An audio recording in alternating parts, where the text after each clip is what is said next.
Assalamualaikum warahmatullahi wabarakatuh. Perkenalkan, kami dari kelompok 2. Di sini kami akan mempresentasikan tugas mengenai negara yang menerapkan administrasi berbasis ekologi sehingga mewujudkan pembangunan yang berwawasan lingkungan. Happy watching.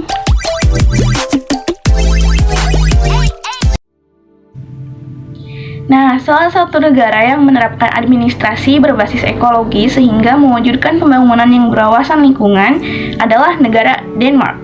Denmark ini merupakan salah satu negara yang berada di Eropa, yaitu tepatnya bagian Nordik yang paling kecil dan paling selatan.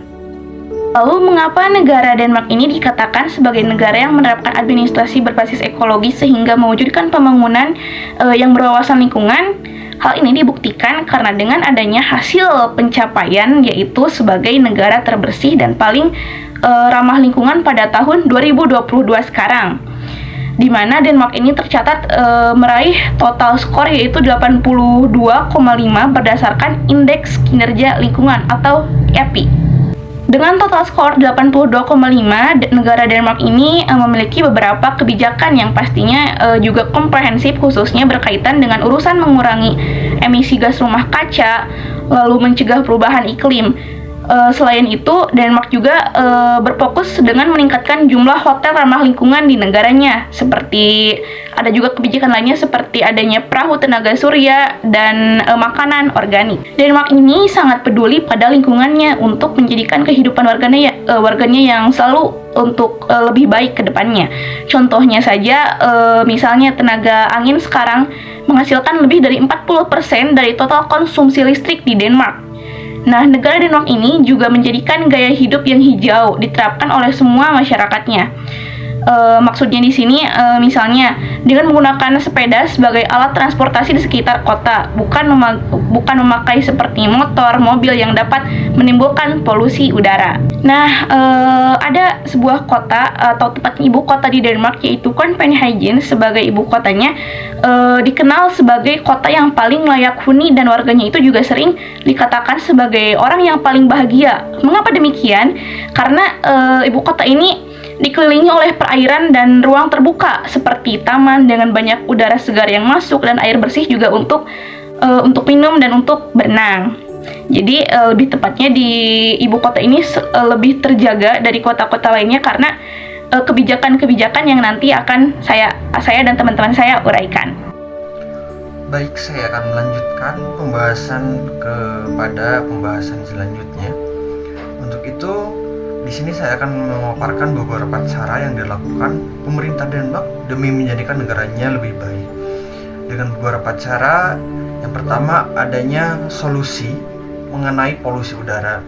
Pemerintah Denmark telah menerapkan solusi ramah lingkungan seperti meningkatkan akses ke transportasi umum dan membuat warganya memilih transportasi umum itu daripada kendaraan pribadi. Selain itu, pemerintah Denmark juga membuat lebih banyak jalur sepeda dan mendorong penggunaan kendaraan listrik. Yang kedua, mengatasi solusi perubahan iklim.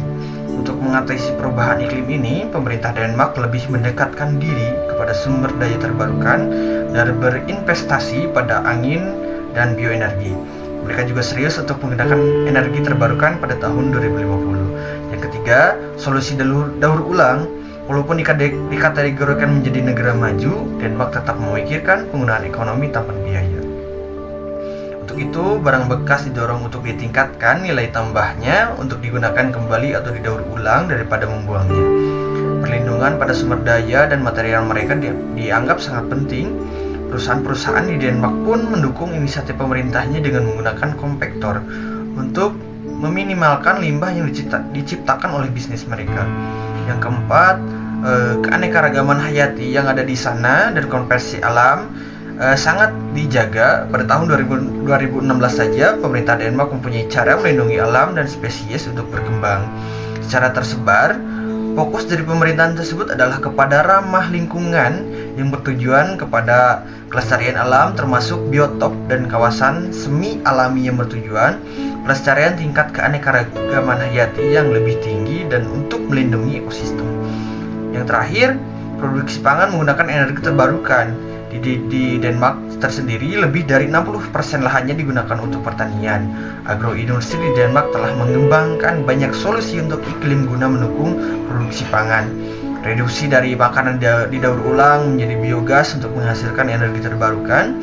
Sebagian besar biomasa berasal dari pertanian dalam bentuk jerami, pupuk kandang, tanaman energi, produk sampingan hewan, dan segala bentuk sisa makanan lainnya. Langkah-langkah kebijakan Denmark. Uni Eropa atau UI merupakan sebuah entitas supranasional yang tujuan utamanya mengakhiri perang antar negara tetangga dan meningkatkan solidaritas serta kerjasama. Secara global, UI telah dianggap sebagai pionir dalam kebijakan lingkungan guna mengatasi dampak perubahan iklim dan beradaptasi terhadap pembangunan berkelanjutan. Dalam lingkup internal sendiri, UI telah membuat beberapa macam arah serta keputusan dalam kebijakan iklim guna mencapai ekonomi rendah karbon, peningkatan sumber daya energi terbarukan, efisiensi, dan keamanan pasokan energi. Nah, kebijakan-kebijakan yang telah dibuat oleh UI ini tentunya berdampak pada penyusunan kebijakan di Denmark. Peraturan lingkungan Denmark sebagian besar mengadopsi dari apa yang telah ditetapkan oleh UI. Nah, terdapat 11 kebijakan, adaptasi, dan strategi Denmark dalam menangani isu lingkungan dan pemanfaatan sumber daya, yakni yang pertama yaitu Climate Change Act tahun 2014, yang bertujuan untuk membentuk kerangka kerja strategi secara menyeluruh untuk mengimplementasikan kebijakan iklim dan transisi masyarakat ke masyarakat emisi rendah. Yang kedua yaitu Perjanjian Energi 2012-2020, di mana kesepakatan dicapai secara komprehensif oleh kedua parlemen yang bertujuan untuk mengurangi emisi efisiensi energi menuju dan meningkatkan porsi energi terbarukan, transisi sosial ekonomi yang ramah lingkungan. Yang ketiga yaitu The Forest Act 1945 yang bertujuan untuk penggunaan sumber daya alam secara berkelanjutan, konservasi, pemulihan, dan adaptasi perubahan iklim.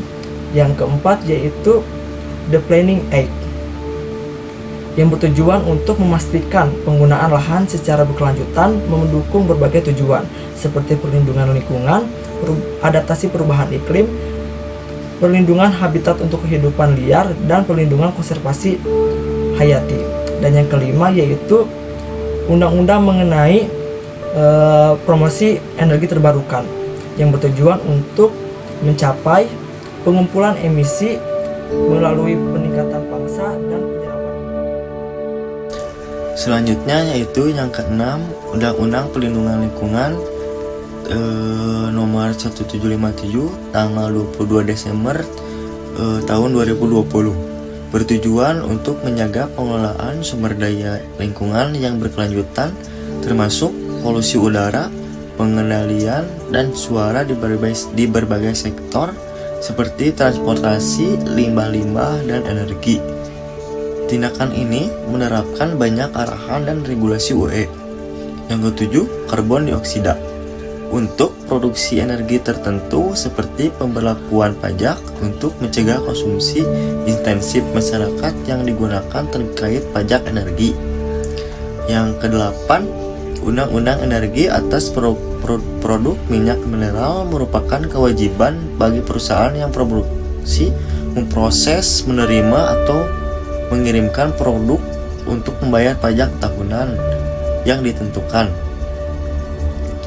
Yang kesembilan, Rencana Kebijakan Iklim Denmark, yaitu yang berisikan target-target pengurangan emisi serta kondisi sumber energi terbaru pada jangka yang ditentukan, yaitu tahun 2020 sampai 2035. Yang ke-10, Green Transportation Agreement, yaitu yang melaksanakan komitmen internasional pengurangan emisi terutama di sektor transportasi dan sektor yang tidak dicakup dalam ITS, yaitu Emission Trading System.